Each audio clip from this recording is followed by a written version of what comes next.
আসসালামু আলাইকুম আমার কলজার ভাই ও বোনেরা, আপনারা সবাই কেমন আছেন? আশা করি আল্লাহর অশেষ রহমতে সবাই ভালো আছেন। আলহামদুলিল্লাহ, আপনাদের দোয়া এবং ভালোবাসা আমি অনেক অনেক ভালো আছি। তো আমার কলজার বোনেরা, আমার ভিডিও দেখা শুরুতে একটা লাইক দিবা আর চ্যানেলটাকে সাবস্ক্রাইব করে বোনের পাশে থাকবা। তোমাদের বোন আমি। আমার আন্টি আঙ্কেলদের বলতেছি, আন্টি আঙ্কেলরা যদি আমার ভিডিও তোমাদের চোখে পড়ে অবশ্যই চ্যানেলটাকে সাবস্ক্রাইব করে তোমাদের মেয়ের পাশে থাকবা। আর আজকে হলো শুক্রবার, তো শুক্রবার এখন সকাল, আর আমি আজকে আমার ভাই আসছে বাসায়, ভাবতেছি আমি কী রান্না করবো। তো দেখেন আজকে আমি কী রান্না করি। আর আমার ছেলে মেয়ে দুজনেই অসুস্থ, ছেলে মেয়ে ওরা দুজনই অসুস্থ, তো ওদের জন্য সবাই দোয়া করবেন। তো আর কথা বাড়াবো না, কী রান্না করি না রান্না করি, রান্না করতে যাই পরবর্তীতে আবার কথা হবে না। তো চলুন, আমার কলজার ভাইগো কলজার বোনেরা, আর একটা কথা বলি, আমার কলজার বোনেরা আমার চ্যানেলটাকে সাবস্ক্রাইব করে সবসময় দেবে, তোমরা পাশে থেকো। আর ইদারিং তো নেটের খুব সমস্যা, আর আমি একটা 3 মিনিটের 4 মিনিটের ভিডিও ডাউনলোড দিতে যে আমার খুব কষ্ট। নেট এত স্লো, আমি কারো ভিডিও দেখতে পারতেছি না, কারো ভিডিও যাইতে পারতেছি না। আমি কিন্তু সবসময়ের জন্য ডাটা চালাই, আমার কিন্তু ডাটা নাই বর্তমানে। আর আমি ওয়াইফাই ছোটো বোনের ঘরে যাই, একটু ওয়াইফাই লাইন পাইলে আমি ওইখানে যে ভিডিও একটু ডাউনলোড করে দিয়ে আসছি। ইনশাল্লাহ আমি তোমাদের পাশে আছি, থাকবো, তুমি থেকো, তোমরাও আমার পাশে থেকো সবসময়ের জন্য। আজকে শুক্রবার, আজকে আমি রান্না করব মুরগি বিরিয়ানি। তো এখানে আমি 1 কেজি মুরগি নিয়েছি, দিছি আদা রসুন, দিছি ধনিয়া গুঁড়া, দিছি জিরা বাটা, দিছি ফাঁকি জিরা, দিছি এই যে রাঁধুনি বিরিয়ানি মশলা, পেঁয়াজ বাটা, পেঁয়াজ কুচি, সয়াবিন তেল, এগুলা দিয়ে আমি মুরগিটা সুন্দর করে মাখছি, মাইখা তারপরে বসাই দিয়েছি। আমার হাত ধোয়া যতটুকু পানি লাগছে আমি অতটুকু পানি দিয়ে বসাইছি। আর আজকে শুরু থেকে আমি দেখাই না, আমার মনটা ভীষণ খারাপ। আমার দুটোটা বাচ্চা অসুস্থ, দুটোটারই শরীর ভালো না। ছেলেটার জ্বর আইছে, প্রচণ্ড ঠান্ডা কাশি লাগছে, মেয়েরা অনেক অসুস্থ। এর জন্য শুরু থেকে ভিডিও করতে ভালো লাগে না, মনটা ভীষণ খারাপ। তো এখানে আমি 1 কেজি মুরগির ভিতরে 3 পট চাল দিয়ে রান্না করবো। বাসায় মেহমান আছে, তো আমার ভাই আসছে, আর কিছুক্ষণ হইলে নামাই নিব। দেখি হয়ে গেছে নাকি। আর এখানে তো আমি দারুচিনি, এলাচ, লবঙ্গ, তেজপাতা এগুলো সব দিছি, মানে মুরগি রান্না করতে যা লাগে আমি সব কিছুই দিছি। আর একটু দিয়ে দিব শুধু মিক্স মশলা, আর মিক্স মশলা আমি এই কারণে দিব খুব ভালো একটা সেন্ট পাওয়া যায়। তো আমি মিক্স মশলা ডিব্বাটা এতক্ষণ খুঁজলাম, পাইলাম না। তো আমার বড় ডিব্বাতে ছিল, আমি বড় ডিব্বার থেকে একটু নিয়ে দিয়ে দিলাম। আর আমার এই মিক্স মশলাটা বাহিরের থেকে পাঠানো, এটা দিলে করলাম অ্যাকচুয়ালি বিরিয়ানির মশলাটা দিতে হয় না, কিন্তু তারপরে আমি একটু দিলাম ভালো একটা টেস্ট হওয়ার জন্য আর কি। এখানে পেঁয়াজ কুচি আর সয়াবিন তেল দিয়ে দিলাম। তাই আমি চালটা বাজিয়ে নিব আগে, একটু পেঁয়াজটা ব্রাউন কালার হয়ে আসলে চালটা দিয়ে দিব।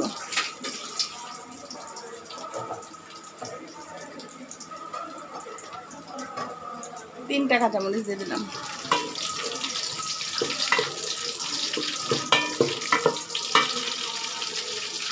তো এই চালটা আমি ধুয়ে আগে সাইকা রাখছি এখানে, এই যে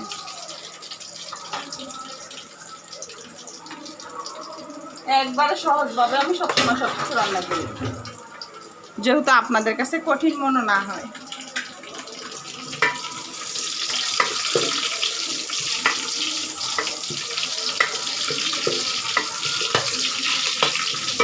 তো এখন দিয়া দিব চালটা।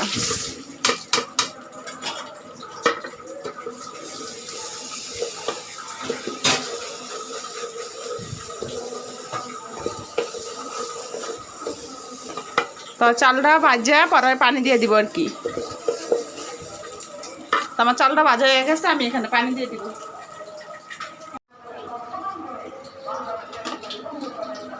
এখানে আমি 4 মগ পানি মাইপা রাখছি আর কি। এই যে এই মগে 4 মগ দিব, মোট 6 মগ পানি। 3 পর 4 6 মগ পানি দিতে হবে। আর এখানে আমি দিয়ে দেই রান্না করা মুরগিটা।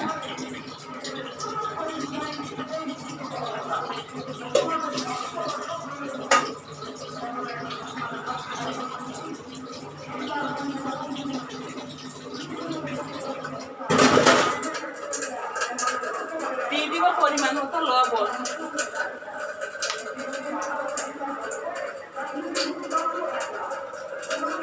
2 চামচ লবণ দিলাম।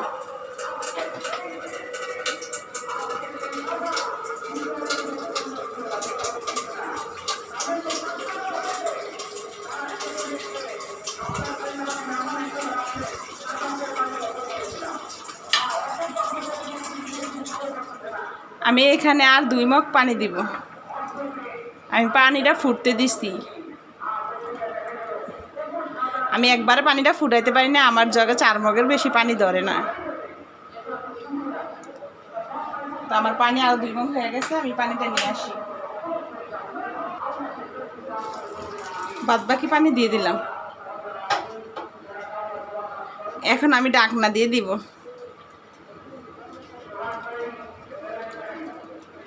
সহজভাবে চিকেন বিরিয়ানি রান্না। তো আমি ঢাকনা দিয়ে দিব। 10 মিনিট পরে ঢাকনা তুলব। এখন আর ঢাকনা তুলবই না, 10 মিনিট পর ছাড়া।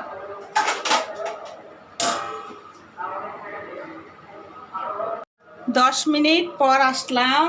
এখন দেখবো ঢাকনাটা তুলে দেখি আমার বিরিয়ানির কি অবস্থা।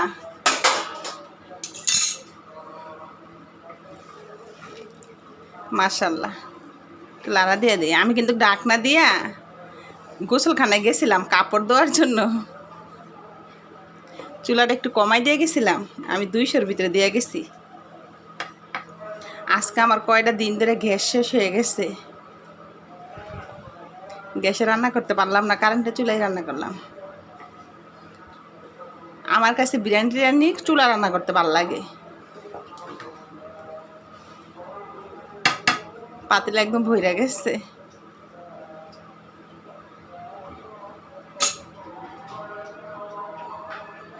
ঢাকনাটা দিয়ে রাখি। বিরিয়ানি কিন্তু রান্না করা শেষ। 10 মিনিটের বেশি লাগে না বিরিয়ানি রান্না করতে। তো আমি একটু লাড়াচাড়া করে উল্টা পাল্টায় দিলাম। 4-5 মিনিট থাকুক, তারপরে চুলা বন্ধ করে দিব। তো আজকে ভাবলাম কি রান্না করি। আর ওদের অসুস্থতার কারণে আমি বাজারে যাইনি। আর আমারও চোখের অবস্থা বেশি একটা ভালো ছিল না, চোখ মেলে তাকাইতেই পারি নাই, এত খারাপ অবস্থা ছিল। তো বাজারেও যাওয়া হয় নাই। গরমে অনেকটাই গাইমে গেছি। তো এখন একটু আসলাম ফ্যানের নিচে সব বসলাম। তো ভাবতেছি ভাই আসছে, আজকে কি রান্না করব। ভাই আসছে গতকালকে, তো ছোট বোনের ঘরে খাইছে। তো দেখুন আমরা সবাই অসুস্থ। আর আমার চোখের অবস্থা ছিল এরকম বড় ছিল আর কি, বুঝছেন, যেমন মাংস বাড়ছে এরকম আসছিল। তো এখন দেখেন হোমিও খাওয়ার পর আল্লাহর রহমতে অনেকটাই ভালোর দিকে। তো আমার চোখের অবস্থা এত খারাপ দেখে আমি না ঘর থেকে বাইরে না, আমার এত লজ্জা লাগতো চোখের ভিতরে এটা হয়েছে। আর আমি বাইরে বাঁধতেই পারি না, আর না রোদ্রের দিকে একদম তাকাইতে পারি নাই। আর এই জন্য ঘরের টুকিটাকি বাজার সদায় অনেক কিছু শেষ হয়ে গেছে। ফ্রিজে মুরগি নাই, মুরগি শেষ হয়ে গেছে। গরুর গোস্ত নাই তো ফ্রিজে। আর টুকটাক অনেক বাজার টাজার লাগবে আর কি। তো আপনাদের ভাইয়া এতদিন ঠিক মতো যোগাযোগ করতে পারে নাই, কথাবার্তা বলতে পারে নাই। তো হাতও খালি, এদিকে বাচ্চা কাচ্চা অসুস্থ, ওদের আবার ডাক্তার দেখাইতে হয়, ওষুধ করে খাওয়াইতে হয়। তো সব কিছু মিলে একটু সমস্যাই চলতেছে আর কি। তো এই জন্য আজকে এরকম রান্নাবান্না। তারপর আল্লাহ কাছে শুকরিয়া যা রান্না করছি। আর মেয়েরা এমনি কাশির থেকে অনেক বমি করে, ভাবতেছি ওরে কি খাওয়াবো, এর কি অবস্থা।